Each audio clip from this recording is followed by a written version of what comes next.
3 statistical secrets that you need to know heading into the Miami Grand Prix. Welcome to the Pit Wall, your stop for fantasy Formula One content. You can like and subscribe for more content like this. I'm J-Jack, and let's go. The first statistical secret is the track.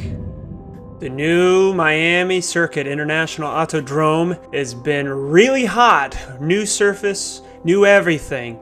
89 degrees Fahrenheit, 32 degrees Celsius. It's projected for the race to be pretty much the same, 92 degrees Fahrenheit, 33 degrees Celsius. And now that means that you have to see how are these hot temperatures going to be affecting the cars. And more specifically, with the third sector of the track being designed to induce mistakes. And that's what we saw in free practice session 1 and 2. Lots of lockups, spins, and crashes. But before we get to those reliability concerns, let's look over the spreadsheet and how the drivers are performing trend-wise. On this chart, you can find the link in the spreadsheet in the description. 21 verse 22.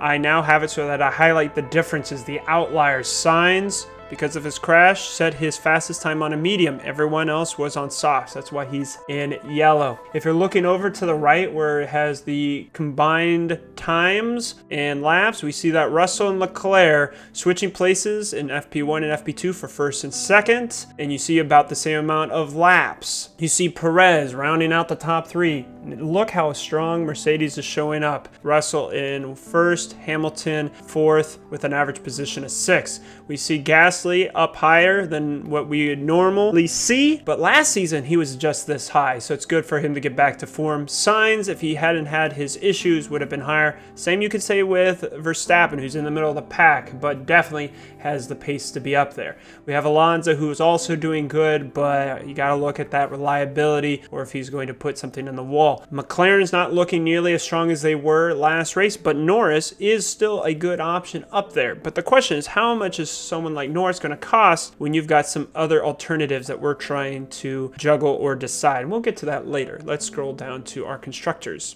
Overall, Ferrari with the fastest car, followed by Red Bull and Mercedes. And that's the problem, because we see while the Mercedes looked fastest during FP2, their constructor is so expensive compared to Red Bull, which is so expensive compared to Ferrari, that it might be best to stick with Ferrari and just hope that Sainz does not have another major accident. But this now brings us to that reliability concern.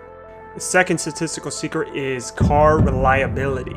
Bottas smashed his car in free practice session 1, which resulted in him completely missing FP2 while they tried to repair his car. Sainz, who smashed his car in FP2, missed the rest of it, and they're going to have probably enough time to repair it for FP3. Verstappen had time in the garage in both FP1 and FP2, the second issue being hydraulics related. And that's the issue now, that we've got drivers that are pulling off to the side, spinning, or crashing their car. And so you have to be careful who is going to make that mistake, because if it happens in FP3, they may not be able to repair in time for quali. And if it definitely happens during quali, it's going to completely put them on the back foot as it pertains to the race. Now, this track does have 3 DRS zones, so there might be a chance to claw that back, but there might be red flags, crashes, and a lot of mayhem during the race. And so guys who are in the middle of the pack may not be able to get out of it.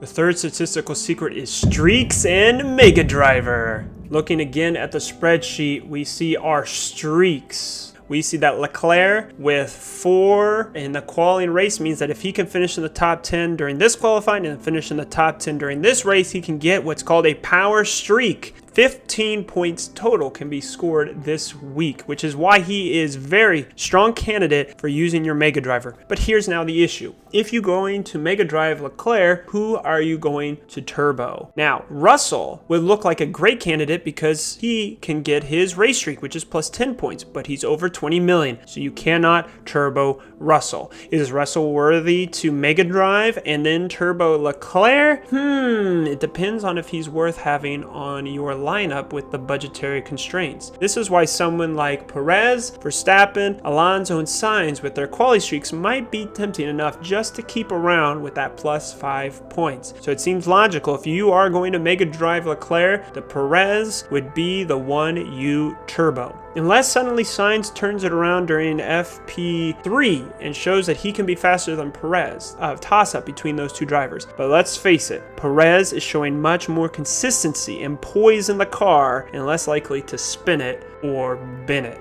Now let's go down to our constructors. McLaren is the only constructor eligible for a streak. That would be plus 5 points if both McLarens can finish in the top 10 during qualifying. But here's the issue. If you look now at the price, you see that McLaren 17.5 and the other ones 25.8, 32.1, 33.8. But if you look on the left and look at how they're performing over the course of the season, the average points scored by Ferrari is 53 points, Red Bull 51, Mercedes 47, McLaren 24. That means that Ferrari has been an average scoring double than that of McLaren. That's not worth to get an extra 5 points. But over the last 3 races, what are the averages? 46 for Ferrari, 67 for Red Bull, Mercedes 43, McLaren 29. McLaren is still so much less in performance compared to the other 3 constructors. So let's think about that. If you were to try to get a cheaper constructor than Ferrari to pick up a better driver, is it worth it? Russell, averaging 30 points a race, 31 in the last 3 races. Leclerc, 42 average, with the last races being 40 on average. Verstappen, 29 and 37, so he's been performing better over the last 3 races. Perez, 26 and 34, Norris, 23 and 30. Norris seems like a very strong candidate to keep on your team with the performances that he has. But that still begs the question, if Norris in the last 3 races has averaged 30 points and Russell has averaged 31, but if we look over at the prices and Norris costs 16 million, but Russell costs 24.1, is that really worth it? That is what we are going to have to figure out together. This is the price point tool that I have on my spreadsheet. This is where I can compare lineups to see their strengths. Now, here's the crazy thing. If we were to switch Sainz for Russell, I would be over budget. But look at all those categories in yellow that shows that the second lineup is stronger. But let's say though, Russell is just worth that enough, and I switch from Ferrari to McLaren. Suddenly, a lot of those yellows disappear. And so that is the difficulty of having a strong constructor versus a weak constructor to try to get a better driver. So it's up to you and how you're going to try to make Russell fit on your lineup if he's really going to look that strong, recognizing that you can't turbo him. But maybe a Mega Drive is the option if he looks that strong and you can continue turboing Leclerc.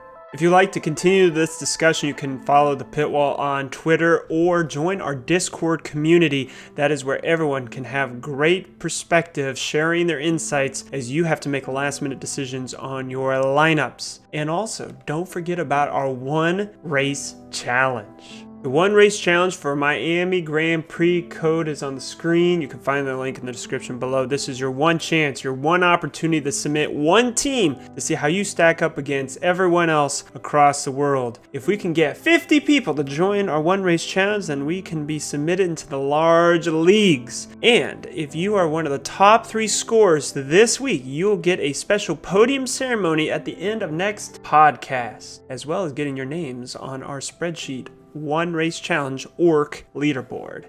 So join in, have fun, and we'll see how we all do.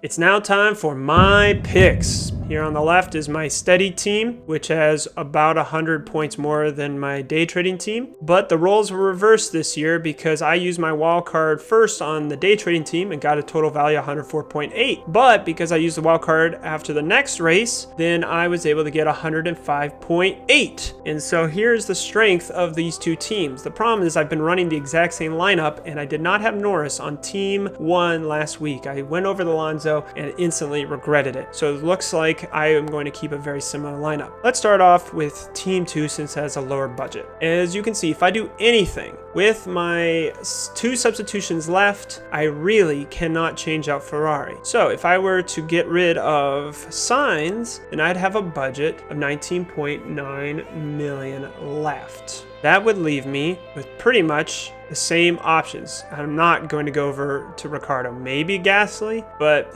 there's really not any good options. So we're going to discard these. What about with an extra million? Is there any way with 2 substitutions left to be able to get Russell on this team? Well, we're going to have to drop both these guys, and we're going to put Russell here. And then that means I have 12.8 million left over. That means that I could put Ocon down. But are they going to outperform Norris? That's the problem. And so at this point, I seem to be stuck. Yes, I have 2 substitutions left, and maybe something happens in free practice session 3 that makes me change my mind. But at this point, it seems that it is just too hard to switch anybody out to get Russell. And because I have Norris on my team, I can't pick up Red Bull because of the price difference. So I gotta stay tight. But let me know in the comments below who you want to put on your team and how you're gonna juggle in order to make them work.